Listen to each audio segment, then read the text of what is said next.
Guys இந்த video என்ன பார்த்தீங்கன்னாக்கா டாமினார் ஃபோனோட ஹைவே ரிவ்யூ தாங்க.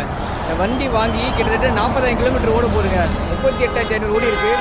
இந்த வண்டியோட இப்போதைய ஹைவே பர்ஃபார்மன்ஸ் எல்லாம் பார்க்க போகிறீங்க. வாங்க போவோம். பயணம் பறக்க விடுவோமா? என்ன நண்பா, டாமினார் 400 வாங்கலாமா வாங்க வேணாமான்னு கன்ஃபியூஷனில் இருக்கீங்களா? கவலை விடுங்க, நான் பார்த்துக்கிறேன்.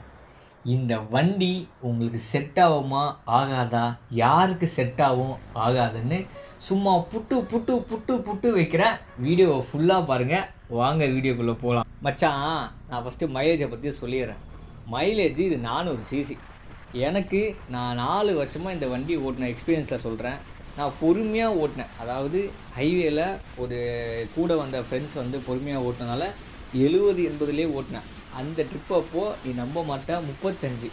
அதே இந்த வண்டியை வச்சு 150லேயே ஓட்டினேன். கொஞ்சம் நேரத்துக்கு ஒரு 10 நிமிஷத்துக்கு 20 நிமிஷத்துக்கு 150லேயே போனேன். மைலேஜ் செக் பண்ணி பார்த்தா 17. அதனால் மைலேஜ் வந்து இந்த வண்டியில் நம்ம ஓட்டுற பொறுத்து தான் இருக்குது. ஹைவேல நம்ம நல்ல க்ரூசிங் ஸ்பீட் ஒரு 120, 110, 130 அப்படின்னு போனாலும் இந்த வண்டி சாலிடாக 25 கொடுக்கும். நீங்கள் நல்லா வச்சுருந்தீங்கனாக்கா. வாங்கின புதுசுலேயே டிருக்கு பொறுக்கி கீச்சிங்கனாக்கா அப்புறம் கடைசி வரைக்கும் அழுக வேண்டியது தான். அடுத்தது வண்டியோட பெர்ஃபார்மன்ஸு. இந்த வண்டி இது கொடுக்குற ப்ரைஸுக்கு இதோட பெர்ஃபார்மன்ஸை மேட்ச் பண்ண வேறு வண்டியே இல்லை நண்பா. சரி என்னப்பா பெர்ஃபார்மன்ஸை பற்றி இவ்வளோ பில்டப் புரியே அப்படின்னு நீங்கள் நினைக்கலாம். இதை லைவில் காட்டுறேன். இப்போ பாருங்கள், 0 to 100 எவ்வளோ சல்லுன்னு போகிறேன்னு. அப்போ பிரேக்கிங்கு எப்படி பட்டுன்னு பிடிக்குதுன்னு இதோ பார்ப்பீங்க. இதோ காட்டுறேன் பாருங்கள்.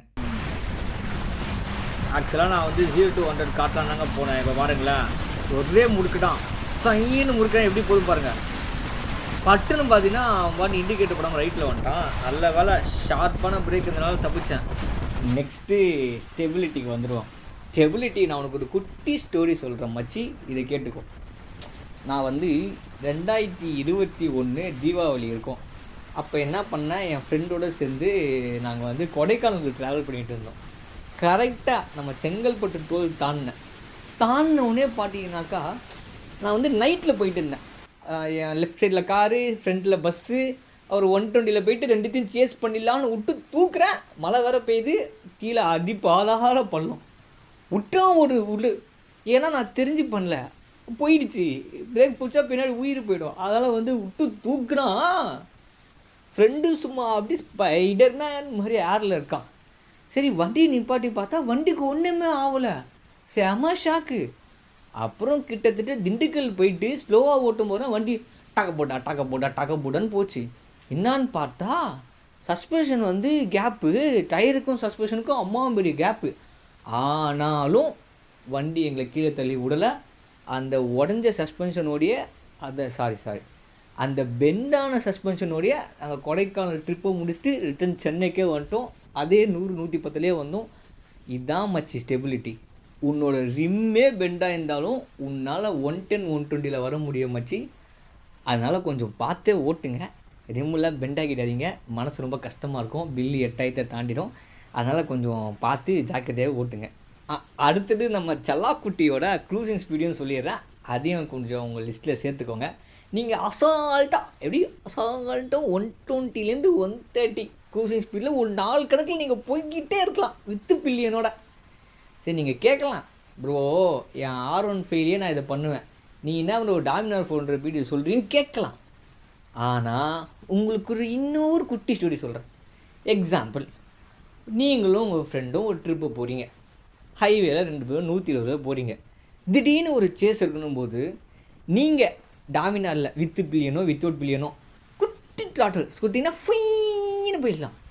அதே R15ல் சோலோவாக போனீங்கன்னாக்கா 1 இயர் லேட்டரில் கிராஸ் பண்ணலாம். இல்லை பில்லியனோட போனீங்கன்னா 2 இயர் லேட்டரில் கிராஸ் பண்ணலாம். அது எத்தனையோ பேர் சொல்கிறாங்க வைப்ரேஷன். இன்றைக்கி வரைக்கும் சொல்கிறோம் நண்பா, நம்ம எப்படியான ரைடிங் ஜாக்கெட் க்ளவுஸ்லாம் போட்டுறோம் ஓட்டும். எனக்கு எதுவும் அந்தளவுக்கு வைப்ரேஷன் ஃபீல் ஆகலை. எப்போ ஃபீல் ஆகலைன்னா 5500 RPM மேலே ஓட்டினா ஃபீல் ஆகாது. ஆனால் 4000லேருந்து 5500க்குள்ளே ஓட்டினா திக்கு புல்லட்டு மாதிரி வைப்ரேட்டராக ஆகும்.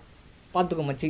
அடுத்தது நம்மளுக்கு வந்து இந்த வண்டி வாங்கினா உங்களுக்கு வந்து ஹெட்லாம்ப் மாற்ற செலவு வந்து மிச்சமாகும். ஏன்னா ஸ்டாக்லேயே வந்து சும்மா லைட்டு நிலோக்கே அடிக்கும். எப்படி அடிக்கும்? நிலோக்கே அடிக்கும் அப்படின்னு எவனா சொல்லுவான், அவனை அடிங்க. நிலாக்கெல்லாம் அடிக்காது. நீங்கள் போனீங்கன்னாக்கா லோ பீம் வந்து ரோட்டில் அடிக்கும், ஹை பீம் வந்து பார்த்தீங்கன்னா மேலே 100 kilometres for Chennai, 500 kilometres for Tiruchi இருக்கும் பார்த்தீங்களா, அந்த போர்டில் அடிக்கும். விசிபிலிட்டி நல்லாவே இருக்கும். என்ன மாதிரி கண்ணு தெரியாத ஆளுக்கும் கண்ணாடி போட்டாக்கா நல்லாவே தெரிஞ்சுது. அடுத்தது மிரருங்க. என்ன ஒன்று, லேட்டஸ்ட்டு யூஜி மாடலில் வாங்கினீங்கன்னா இன்னும் தரமான மிரரு. ஏன் மிரரில் வந்து அடிக்கடி லூஸ் ஆகிடும். ஸ்க்ரூ ட்ரைவர் மட்டும் கையில் கொண்டு போயிட்டு சொருவுற மாதிரி இருக்கும். அது மட்டும் தாங்க ஒரு சின்ன பிரச்சனை. மற்றபடி மிரர் குவாலிட்டி தான் சூப்பரான குவாலிட்டி. அப்புறம் நண்பா, நீங்கள் வண்டி வாங்கினோடனே பண்ண வேண்டிய விஷயம்லாம் சொல்கிறேன். விண்ட்ஷீல்டு போட்டுக்கோங்க. என்ன மாதிரி விண்ட்ஷீல்டு போடாமல் ஓட்டினீங்கன்னா உங்களால் 120க்கு மேலே வண்டியை ஓட்ட முடியாது.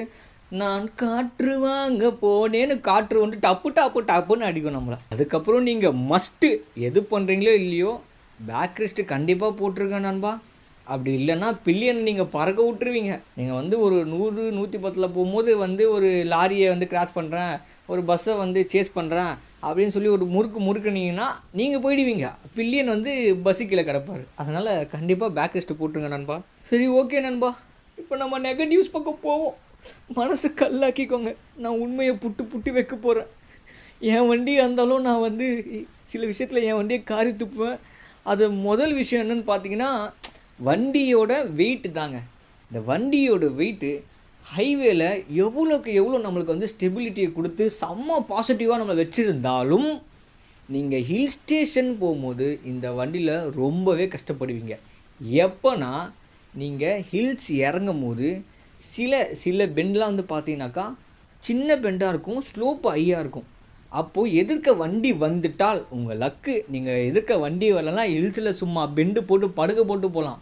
அதுவே எதிர்க்க வண்டி வந்துட்டால் இது வந்து அப்போ வண்டியாக இருக்காது, இது ஒரு லாரி. ஹில்ஸில் இது ஒரு லாரி. இந்த லாரியை நீங்கள் அப்படியே போயிட்டு வந்தால் பெண்டு போடணும்.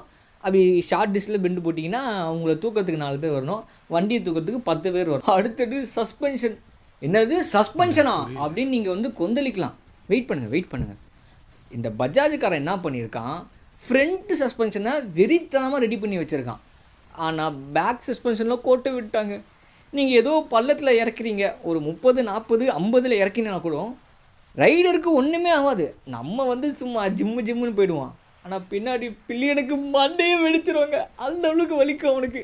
பில்லியனாக உட்காந்து பாருங்கள், தெரியும். நான் உட்காந்துருக்கேங்க 2-3 வாட்டி, நல்லாவே அனுபவிச்சேன். அதனால் இந்த வண்டி சஸ்பென்ஷனில் கோட்டை விட்டாங்க.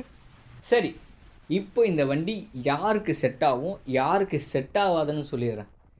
நீங்கள் ஒரு ஆவரேஜான ஹைட்லேயும் ஒரு 70, ஒரு 65 70 80 கிலோ வெயிட்லேயும் இருந்தீங்கன்னா இந்த வண்டியை நீங்கள் ஈஸியாக வந்து கீழே போடாமல் ஒத்த காலில் நிப்பாட்டி உங்களால் காப்பாற்ற முடியும்.